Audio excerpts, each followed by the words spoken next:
Hi everyone, welcome back to Pine Hollow Auto Diagnostics. Today the 2017 Ford Transit Connect is back in the shop.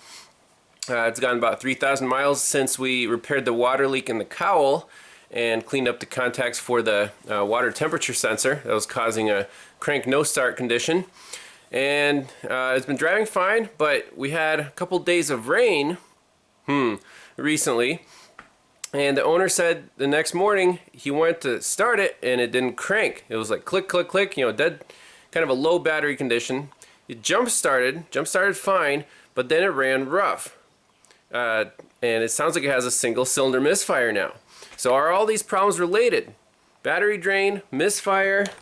It's kind of interesting that it happened in the rain. Now he said he checked, there's no water here, so we did a good job fixing the water leak on the cowl. So not worried about that, but let's see what the codes are. He drove it here and he said it was misfiring the whole way. So key on. And the check engine light did come on, so I'm sure it set some misfire codes. Let's see how the THINKTOOL performs on a Ford.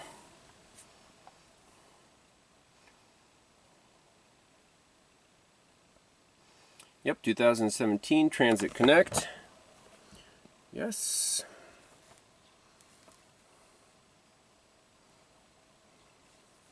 The more I use this tool, the more I'm growing to like it. It's fast, efficient, does a nice health report.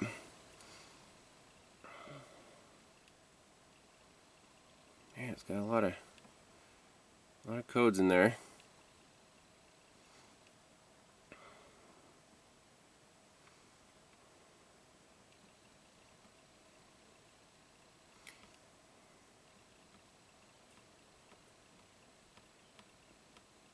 Four codes in the engine computer, interesting. And done. So report.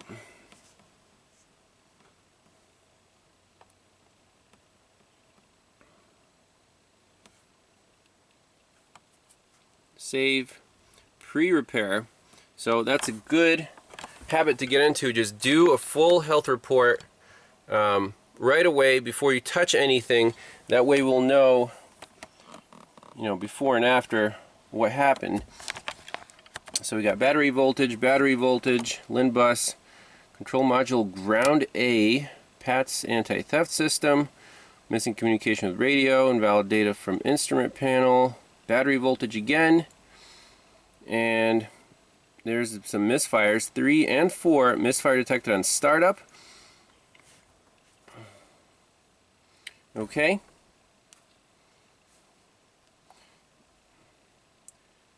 Yes, so I just want to clear all the DTCs right now since we have them saved. And if there's a hard fault, it'll come right back. That'll speed up our diagnostics.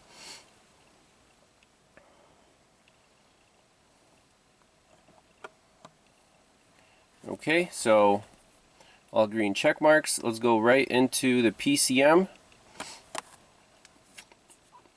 And to save us some time, we'll do the Ford power balance test, misfire counters. Here we go. So let's see, special functions.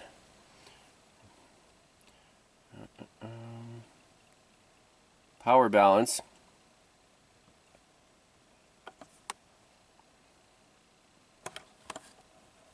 So let's start it up. Okay. It's shaking really hard. There we go. Cylinder number 3, 1342. Okay, let's go for cylinder number 3. So first thing, I want to take off all of the bolts that hold the ignition coils down.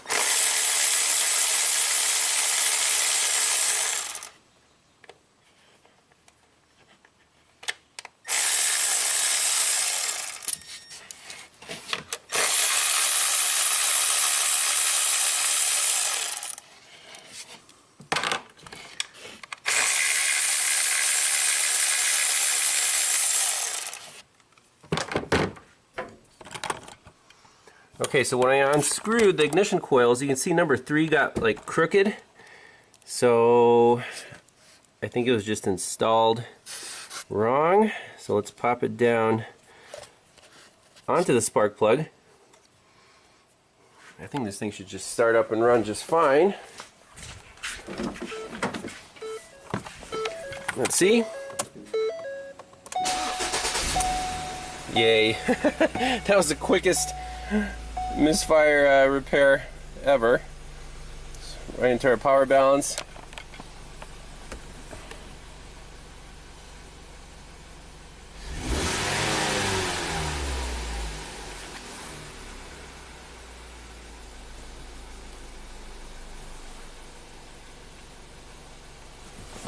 Sweet. So we can do cylinder drop test.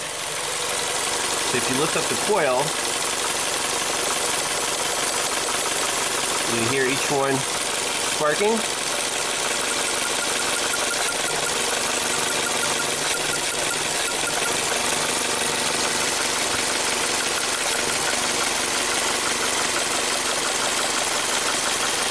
So the owner is probably here trying to check for spark and put the ignition coil kind of crooked.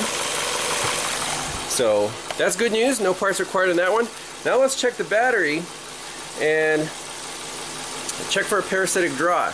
Now, what's the best way to check a battery? Now this one is original, I'm assuming, to the vehicle, so it's about 4 years old, 5 years old. We can leave the headlights on for about 10 minutes, monitor the current, and see how it starts. See if there, the voltage drops below 12. He brought a new battery, so we could just pop that in, but we'll at least make sure that the battery is either good or on its way out.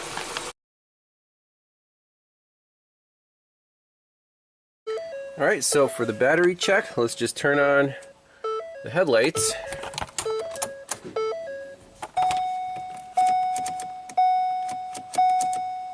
There we go, headlights are on. We'll leave the key on. We're at 12.2 volts. And it's about 2 o'clock right now, so let's wait about 10 minutes. By the way, we're discharging this battery at about 19 amps, and the voltage is 11.9 and dropping. So after about 3 minutes, our battery voltage is dropping like a rock. 11 volts.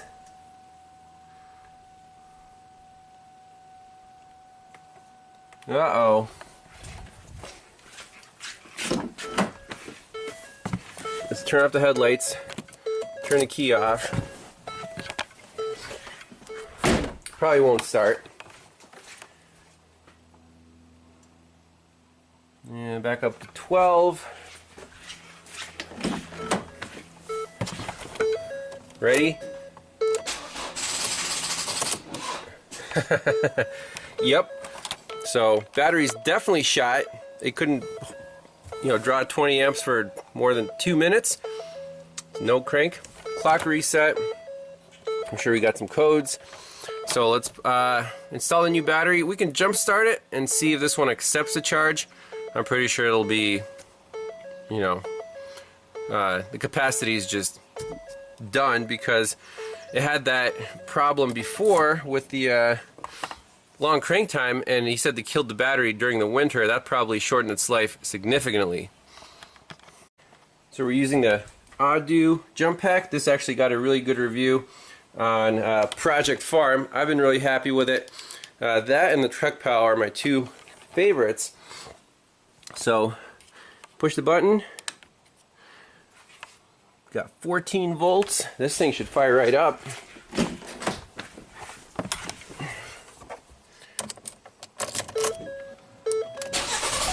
Nice. Boost packs are amazing. So let's take that off and measure. So we're at 14.7 volts. That's good. So I measure the current. It's charging at 40 amps right now. We're at about 208. Let's see how fast that current drops off.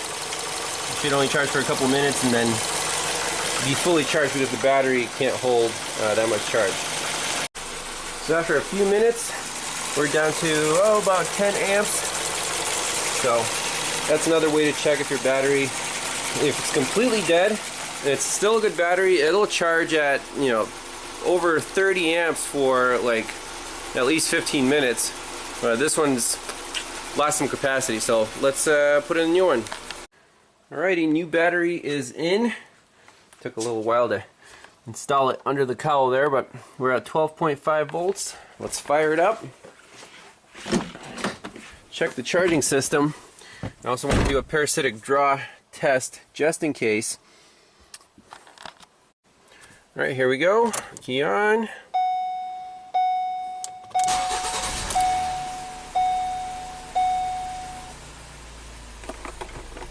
Let's reconnect our scanner. 14.6.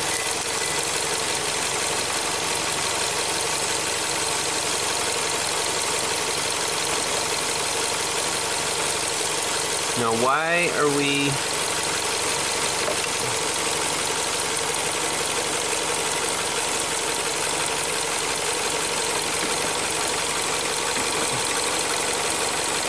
we're charging about 5 amps. It's negative because the current's flowing this way through my clamp to the battery. The battery's pretty much fully charged. It's good.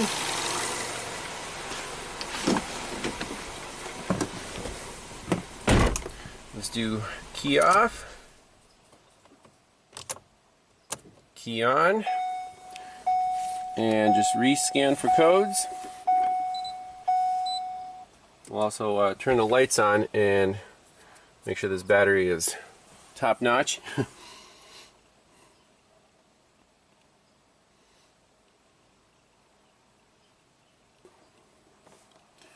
So engine starter performance, we can clear that out. So it only clears the ones that have codes in them, which is really nice. So looks perfect.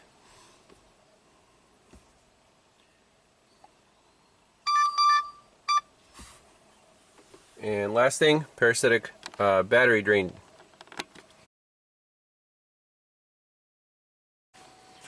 This battery is staying above 12 volts at that 20 amp draw. It's been about 5 minutes, so you know, we hope it's good from the store, and it is. So let's shut the car off, let it go to sleep, then do an in-series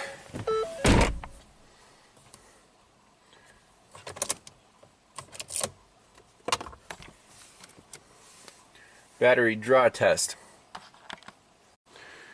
Well, this is why anytime you're replacing a battery, you want to check for a parasitic draw. We're at about 0.3 amps, so 300 milliamps, and it's been about half an hour. This thing's not going to sleep. That's why the other battery, even though it was marginal, that's why the car didn't start. So this is going to be a separate diagnosis. Parasitic draw, you know, trying to find it. I'll contact the customer, see what they want to do. Again, they're going on a long trip tomorrow, so I'm going to say, well, I mean, 300 milliamps isn't the end of the world, but carry a jump pack just in case, and we might do the follow-up diagnosis later on. So thanks a lot for watching. We'll see you next time. Bye-bye. Well, bonus footage. Good news for the owner. We're down to 8 milliamps. So it took almost an hour for this car to go to sleep. That's why on new cars, parasitic draw checks can take forever. If you wake this car up, you're going to have to wait an hour to even start your checks. And then, you know, you don't want to open any doors or upset it in any way. So, anyways, this car is done. But that was, you know, it could have been misleading if you left it for 15 minutes and say, hey, we have a parasitic draw, and started your diagnosis. Would have been chasing your tail. So I'm just going to demonstrate. You open the door. close it.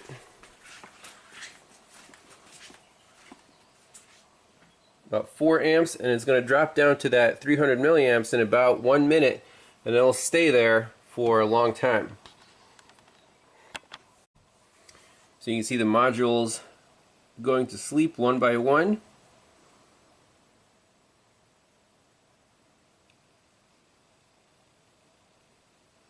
So 1.4 amps, and so keep in mind, if you have a marginal battery and you leave the car for a day and open and close the door a couple times, this will keep drawing until it goes to sleep. So that causes no crank condition, even though the battery was marginal. It had a couple cranks in it, but if you leave it for a day, unload your car, come back to it, but don't start it, it'll will result in a dead battery. So it's going to sleep here slowly. Okay, so something clicked in the fuse box. We're down to 0.3. Must have been like the battery saver relay or something.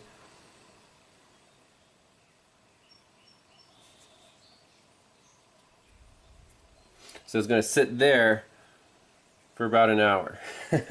Interesting, right? Anyways, thanks all for watching. We'll see you next time. Bye-bye.